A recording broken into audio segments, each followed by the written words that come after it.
Okay, so now I've got everything pretty much where I want to have it in this part 3 of this instructional video about lessons in mixing, just a basic understanding. So here, for example, I'm listening to some tracks we haven't heard yet, and I'll press play.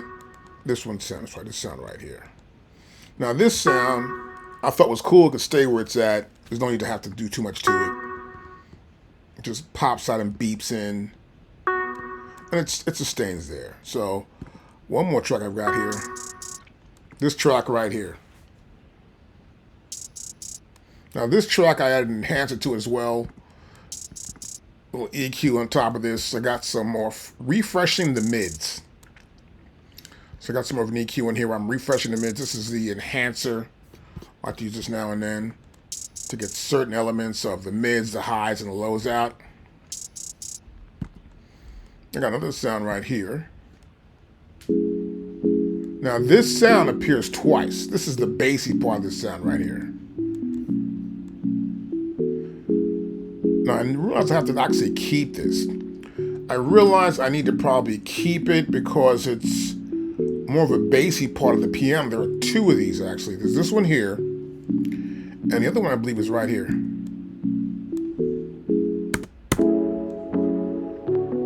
It's got noise on it too.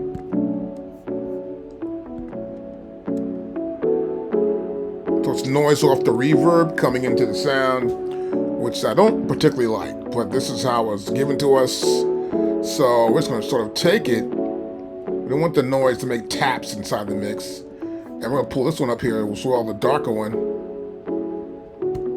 Play it again from the top.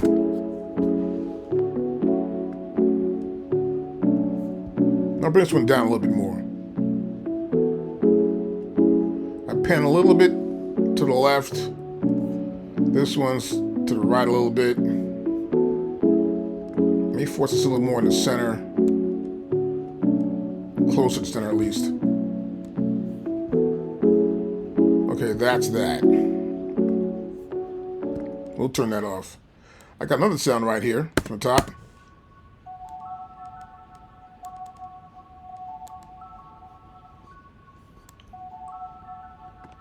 Let me turn up somewhat. What was that? I was like down here. I could. So I did something weird here. I've got a chorus, and I've got this talk box on it. I changed some settings from the original here. A little more right here.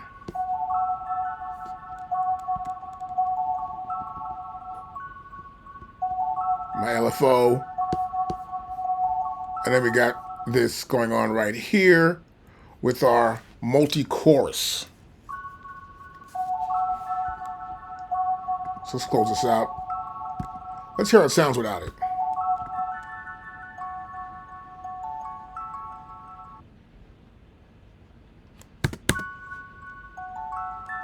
Sounds pretty good. I want to get this effect though to it. Keep it low in the mix.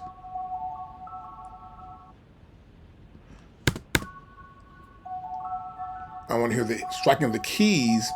I want to hear the feel, not the striking of the keys in this section. Just that feel, the blend. Next sound I want is right here.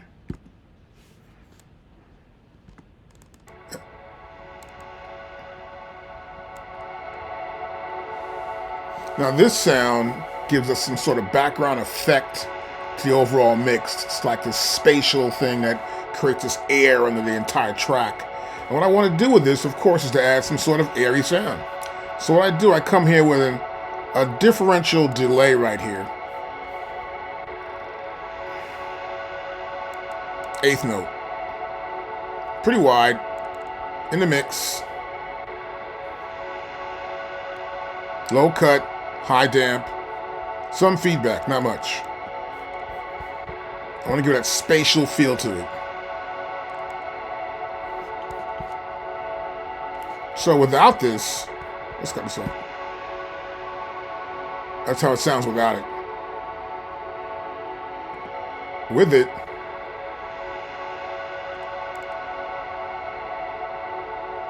this is my spatial feel. I like it a lot like that, so I'll cut that off. And next, let's hear the next sound here over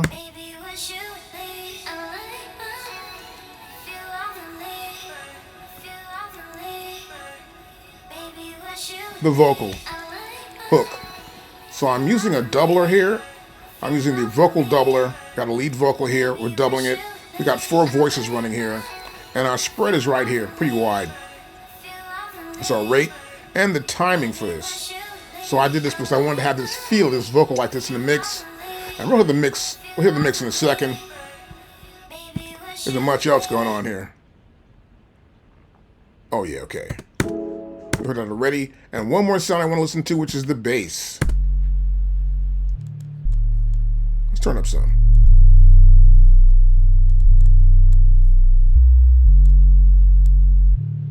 Let's look at this here. I've got an air channel strip going on here. That's sort of a standard bass type of sound. I can always go back into here and show you this actually. We have bass here as a preset. I went to standard for the bass as a preset and adjusted this sound to what I felt would fit best without clouding anything else up, and be right within that bass frequency, not colliding with the bass drum. So what we'll normally do, of course, is we'll always come back and listen to the bass drum as well. But first I want to hear this out. And it works for me. Without it, this is it without it.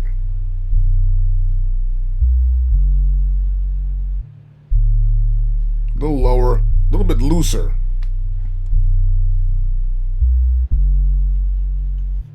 Now I add this in. I'll bring it down though. Don't want too much power from it, just enough to hold the bottom in for the bass. And so, that's all the sounds so far. We'll play this back. I'll bring this one down here. Bring that down where it should be, right about there. Top again.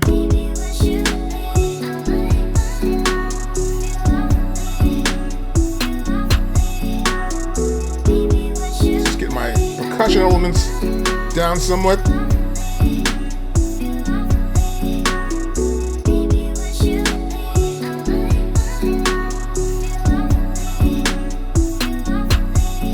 Vocals right there, the bass sounds pretty good.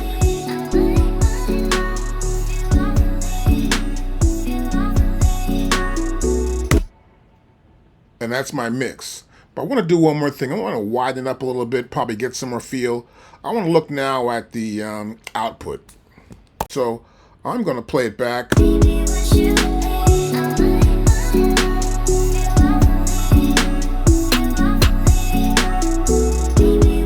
Right there, of course. Matter of fact, look this up a bit more. And we got more of it right there. Perfect. Now I can turn this all off. So you see what it does. Some EQ. I got this maximizer in there too.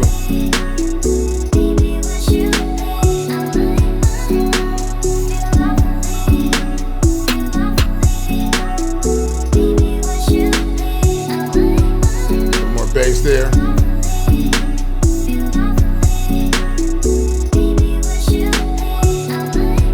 Make sure my balance is good. So now what I want to do next, I probably want to add some sort of width to this a little bit.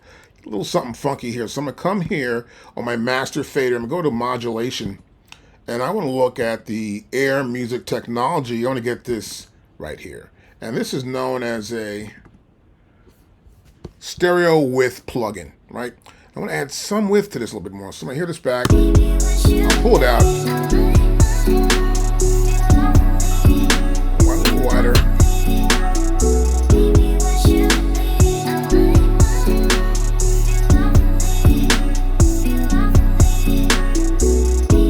You can hear it. Just widen a little bit more. A little bit more. A little bit up there. That's off. Now this is on.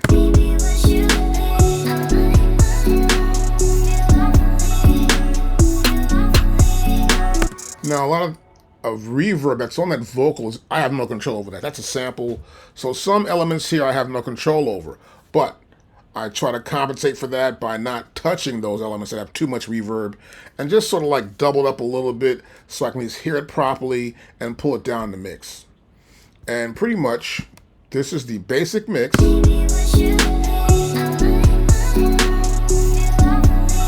if I pull the effects off the master, here's how it sounds. Kind of low, but you get the idea of why we have this master where it's at. And we're not above 0 dB. It's still barely crossing 3 right here, right? You see that? My master output.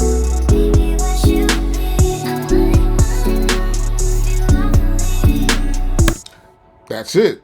Now, if you need any help on trying to mix or master at home or get some more ideas, I do have lessons that you can get in our website. It's pretty cheap to get a lesson.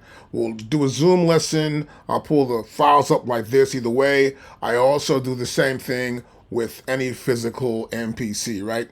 So I'll also make a video of this mixing and getting a really great sound out of your files, not just on the computer, but also on an MPC. So I'll do this on an MPC 1, and that'll happen tomorrow. Any questions you got, give me a call back at samplekings.com or just email me. Peace.